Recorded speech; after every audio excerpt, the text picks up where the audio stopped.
Good day to you. Please introduce yourself. Hi sir, my name is Rona Panyag Pakyod, 32 years old, married. We have two daughters, aged 11 years old and 8 years old.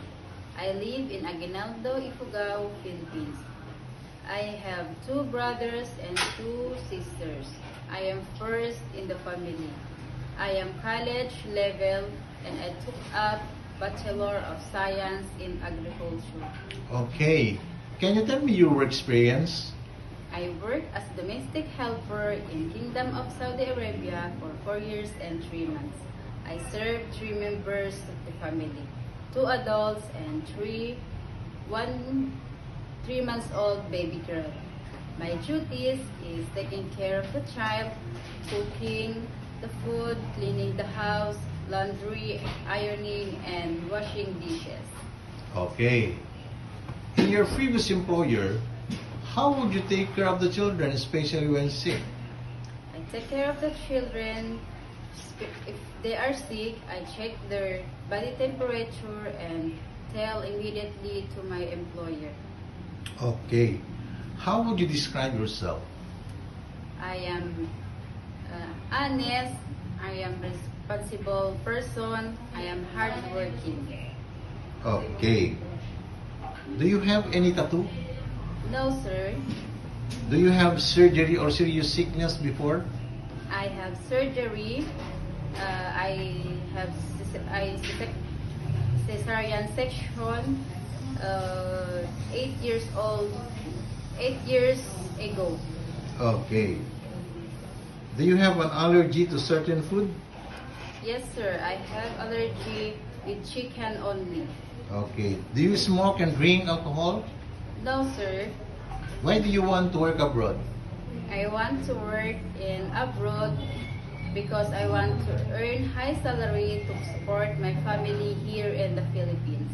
Okay. If you get hired, who will take care of your children? My husband and my parents. If you're homesick, what would you do? I'll make myself busy.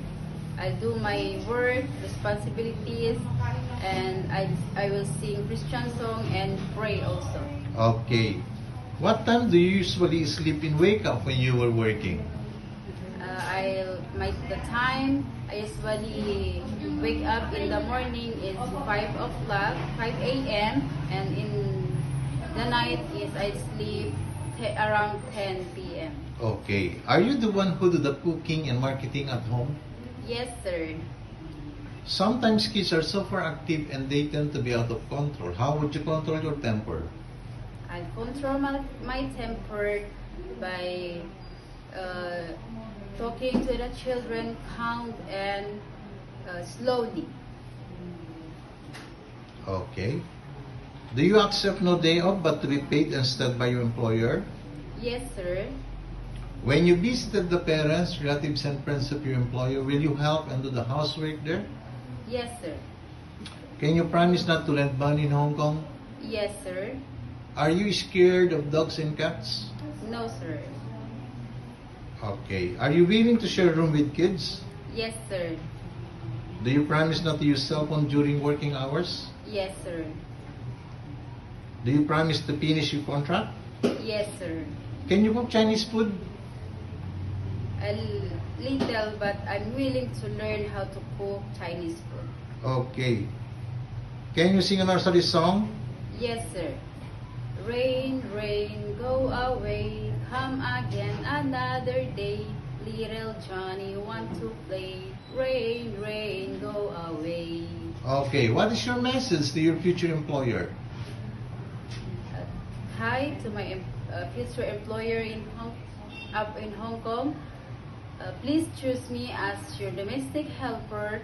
I'll promise that I will do my duties and responsibilities, and I also follow your rules and regulations. Thank you and God bless. Okay.